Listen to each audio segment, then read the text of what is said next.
எல்லோருக்கும் வணக்கம். கடந்த வீடியோவில் வந்துட்டு ஸ்டாட்டிக் வேரியபிள், நான் ஸ்டாட்டிக் வேரியபிள் அதனுடைய அந்த டிஃபால்ட் வேல்யூ, மெமரி ஆக்சஸ் இதெல்லாம் நம்ம பார்த்தோம். ஓகேங்களா? இப்போ வந்துட்டு ஸ்டாட்டிக் மெத்தடு பற்றி பார்க்குறோம். இப்போ ஸ்டாட்டிக் மெத்தட் அப்படிங்கிறது, இப்போ நம்ம மெயின்குள்ளாரே ஐயை இன்க்ரிமெண்ட் பண்ணோம், ஜேவையும் ஆப்ஜெக்ட் வச்சு நம்ம இன்க்ரிமெண்ட் பண்ணோம் இல்லைங்களா? ஸோ இப்போ இதை நான் வந்து இப்போ இந்த கோடை நான் எல்லாமே மாற்றிடுறேன். இப்போ என்ன பண்ணுறேன்னா, இப்போ வெறுமனே இப்படி மெயின் மெத்தட் இருக்குது. இப்போ ஐ வந்துட்டு என்னது, ஒரு ஸ்டாட்டிக் வேரியபிள். அப்போ ஒரு ஸ்டாட்டிக் மெத்தட் இங்கே எழுதுகிறேன். ஸ்டாட்டிக் வாய்டு இன்க்ரிமெண்ட் அண்டர்ஸ்கோர் ஐ இப்படி கொடுத்துட்றேன். ஓகேங்களா? இதில் நான் ஐயை வந்துட்டு இன்க்ரிமெண்ட் பண்ணுறேன். ஓகேங்களா? ஐ வந்துட்டு இன்க்ரிமெண்ட் பண்ணுறேன். ஸோ ஸ்டாட்டிக் மெத்தடு வந்துட்டு ஸ்டாட்டிக் வேரியபிளை ஆக்சஸ் பண்ணோம். ஓகேங்களா? இது ஐ வந்து ஸ்டாட்டிக் வேரியபிள் ஆக்சஸ் பண்ணோம். அதே நான் ஸ்டாட்டிக் வேரியபிள் வந்துட்டு இங்கே ஆக்சஸ் ஆகுமா?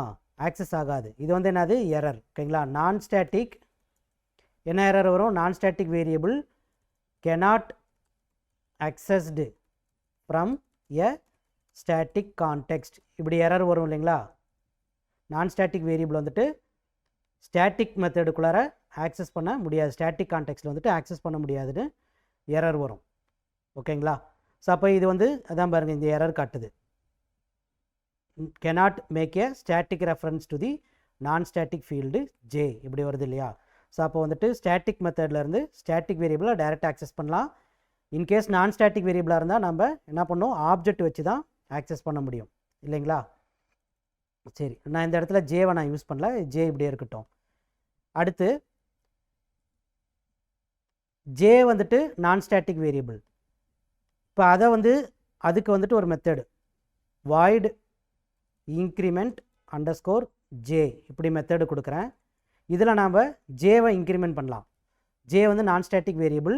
இந்த இன்க்ரிமெண்ட் அண்டர்ஸ்கோர் ஜேங்கிறது என்னது, ஒரு நான் ஸ்டாட்டிக் மெத்தடு இல்லையா? நான் ஸ்டாட்டிக் மெத்தடு. அதில் நான் ஸ்டாட்டிக் வேரியபிளை நம்ம ஆக்சஸ் பண்ணலாம். ஸ்டாட்டிக் வேரியபிளை இதில் ஆக்சஸ் பண்ணலாமான்னு பார்த்தீங்கன்னா, ஸ்டாட்டிக் வேரியபிளையும் டைரெக்டாக ஆக்சஸ் பண்ணலாம். ஓகேங்களா? ஒரு நான் ஸ்டாட்டிக் மெத்தடுக்குள்ளார இருந்து நான் ஸ்டாட்டிக் வேரியபிளை ஆக்சஸ் பண்ணலாம், ஸ்டாட்டிக் வேரியபிளை ஆக்சஸ் பண்ணலாம். ஆனால் ஸ்டாட்டிக் வேரியபிள் மெத்தடில் இருந்து ஸ்டாட்டிக் வேரியபிளை மட்டும்தான் டைரெக்டாக ஆக்சஸ் பண்ண முடியும். நான் ஸ்டாட்டிக் வேரியபிளை ஆக்சஸ் பண்ணுறதா இருந்தால் எரர் காமிக்கும். அதை வந்து நம்ம என்ன பண்ணணும்னா, ஆப்ஜெக்ட் மூலிமா தான் நம்ம ஆக்சஸ் பண்ண முடியும். சரிங்களா? ஸோ இதான் வந்துட்டு ஸ்டாட்டிக் மெத்தடுக்கும் நான் ஸ்டாட்டிக் மெத்தடுக்கும் இருக்கக்கூடிய டிஃப்ரென்ஸ். ஓகேங்களா? அப்போ இந்த இடத்துல நான் வந்துட்டு இப்போ ஸ்டாட்டிக் மெத்தட்லேருந்து ஸ்டாட்டிக் வேரியபிளை மட்டும் இன்க்ரிமெண்ட் பண்ணுறேன். நான் ஸ்டாட்டிக் மெத்தட்லேருந்து நான் ஸ்டாட்டிக் வேரியபிளை மட்டும் இன்க்ரிமெண்ட் பண்ணுறோம். சரி, இப்போ இதை கால் பண்ணுவோம். கால் பண்ணுறது எப்படின்னு பார்த்தீங்கன்னா, இன்க்ரிமெண்ட் அண்டர்ஸ்கோர் ஜே வந்துட்டு ஸ்டாட்டிக் மெத்தடு, மெயின் வந்து ஒரு ஸ்டாட்டிக் மெத்தடு. அப்போ நம்ம இந்த இடத்துல வந்துட்டு டைரெக்டாகவே என்ன பண்ணலாம், இன்க்ரிமெண்ட் அண்டர்ஸ்கோர் ஐ அப்படின்னு கால் பண்ணலாம். ஒரு ஸ்டாட்டிக் மெத்தட்லேருந்து இன்னொரு ஸ்டாட்டிக் மெத்தடை டைரெக்டாக கால் பண்ணலாம். சரிங்களா? ஆனால் இப்போ இன்க்ரிமெண்ட் அண்டர்ஸ்கோர் ஜேங்கிறது என்னது, நான் ஸ்டாட்டிக் மெத்தடு. நான் ஸ்டாட்டிக் மெத்தடை நம்ம இந்த இடத்துல டைரெக்டாக கால் பண்ண முடியுமா அப்படின்னு பார்த்தீங்கன்னா, இது எரர். எப்படி வேரியபிள் வந்துட்டு ஒரு ஸ்டாட்டிக் மெத்தடுக்குள்ளார நான் ஸ்டாட்டிக் வேரியபிளை டைரெக்டாக நம்ம ஆக்சஸ் பண்ண முடியாதோ, அதே மாதிரி மெத்தடும் நான் ஸ்டாட்டிக் மெத்தடும் டைரெக்டாக ஆக்சஸ் பண்ண முடியாது. அப்போ நம்ம என்ன பண்ணோம், இதுக்கு ஒரு இன்ஸ்டன்ஸ் கிரியேட் பண்ணோம் இல்லையா? Object a1 equal to new A இப்படி கிரியேட் பண்ணிடுறோம். இப்போ வந்துட்டு a1 டாட் இன்க்ரிமெண்ட் ஜே அப்படின்னு கால் பண்ணலாம் இல்லைங்களா? இது பாசிபிள் தானே? இதே மாதிரி இப்போ ஒரு 3 ஆப்ஜெக்ட் எழுதுகிறேன். போன வீடியோவில் நம்ம எழுதின மாதிரி இப்போ 3 ஆப்ஜெக்ட் a2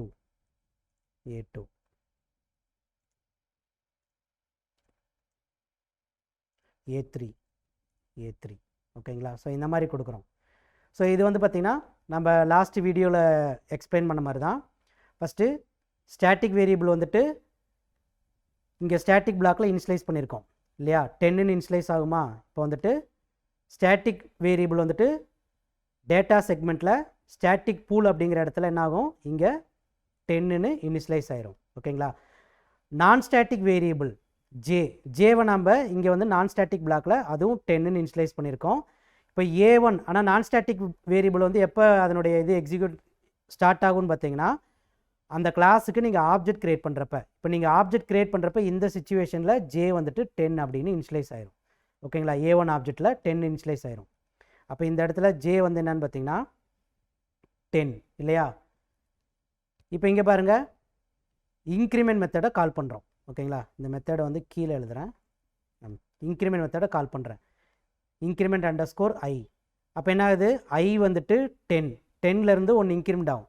இங்கே நேராக இன்க்ரிமெண்ட் அண்டர்ஸ்கோர் ஐங்கிற மெத்தடில் 10லேருந்து ஒன்று இன்க்ரிமெண்ட் ஆயிரும். அப்போ இந்த இடத்துல வந்துட்டு பார்த்திங்கன்னா ஐ வந்து 10லேருந்து 11 இல்லையா. ஸோ அதான் என்ன ஆகுன்னு பார்த்தோம் இந்த வீடியோவில். இதில் வந்துட்டு ஐ வந்துட்டு 11 இன்க்ரிமெண்ட் ஆகுன்னு பார்த்தோம். A1 ஆப்ஜெக்டில் ஐ வந்துட்டு 11 இல்லைங்களா.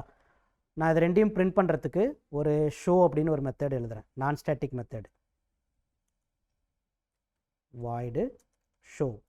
இப்போ இது என்னது, ஒரு நான் ஸ்டாட்டிக் மெத்தட் இல்லையா.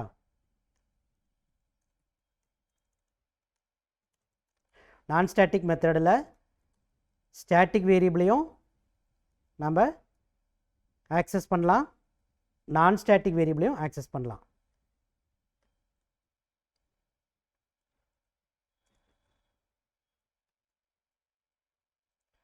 பாருங்கள், ஸ்டாட்டிக் வேரியபிளையும் ஆக்சஸ் பண்ணலாம், நான் ஸ்டாட்டிக் வேரியபிளையும் ஆக்சஸ் பண்ணலாம். ஓகேங்களா. ஸோ இது வந்துட்டு பாசிபிள்.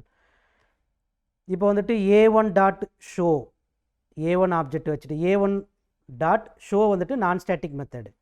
இப்போ ஷோங்கிற மெத்தடை கால் பண்ணுற சமயத்தில் நேராக இங்கே வந்துடும். இப்போ என்ன பிரிண்ட் ஆகும்னு பார்த்தீங்கன்னா ஐ ஈக்குவல் டு 11 பிரிண்ட் ஆகும் இல்லைங்களா. ஐ வந்துட்டு 11 பிரிண்ட் ஆகும், ஜே வந்துட்டு 11 பிரிண்ட் ஆகும். A1 ஆப்ஜெக்டில் I11 J11 இல்லைங்களா.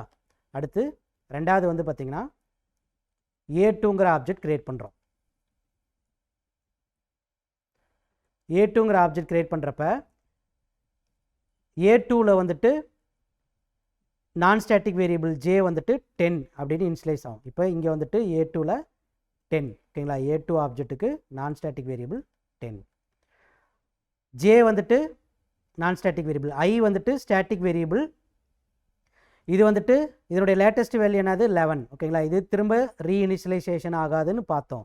இப்போ இன்க்ரிமெண்ட் அண்டர்ஸ்கோர் ஐ அப்படின்னு இன்க்ரிமெண்ட் மெத்தடை கால் பண்ணுற சமயத்தில் நீங்கள்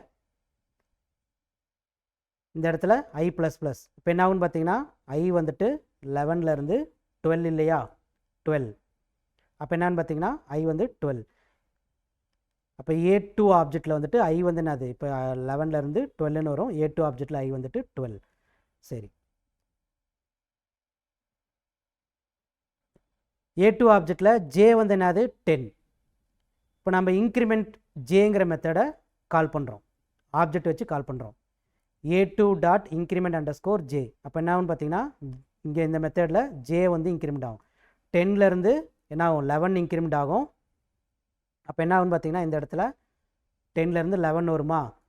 இப்போ நம்ம ஷோ மெத்தடை கால் பண்ணுறோம்.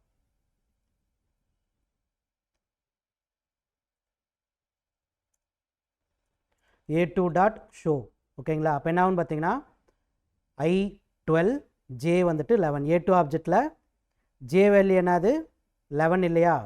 I இப்போ லேட்டஸ்ட் வேல்யூ என்னது 12 ஓகேங்களா. அதான் இங்கே பாருங்கள் A2 ஆப்ஜெக்டில் I வந்து 12, I12 J வந்துட்டு 11.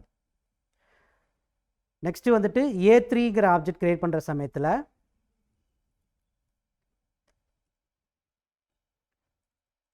இப்போ என்னன்னு பார்த்தீங்கன்னா A3 ஆப்ஜெக்டில் நான் ஸ்டாட்டிக் வேரியபிள் J வந்துட்டு 10ன்னு இனிஷியலைஸ் ஆகும் ஓகேங்களா.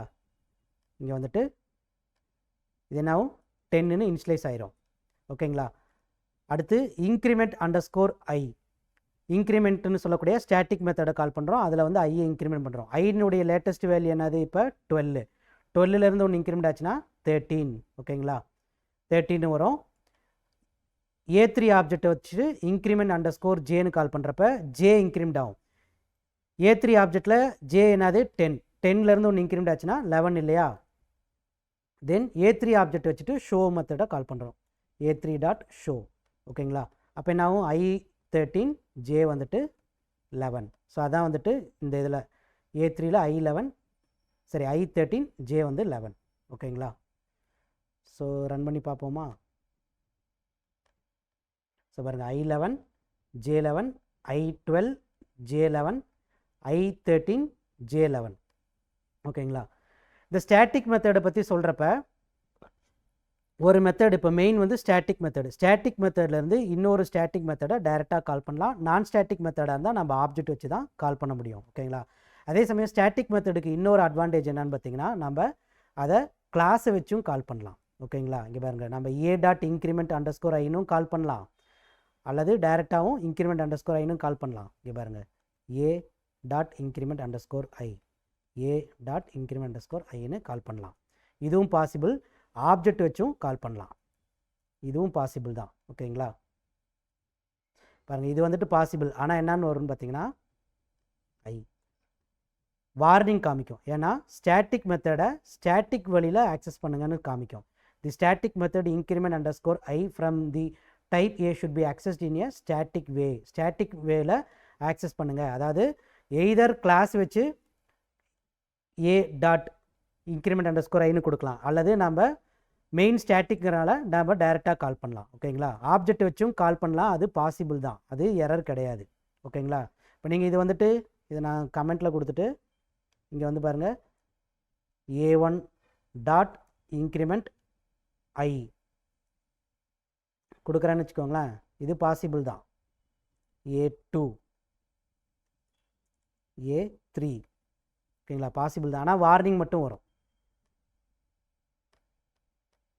இங்கே பாருங்கள், அவுட்புட் வருதுங்களா? கிளாஸ் வச்சும் கால் பண்ணலாம், a.increment_i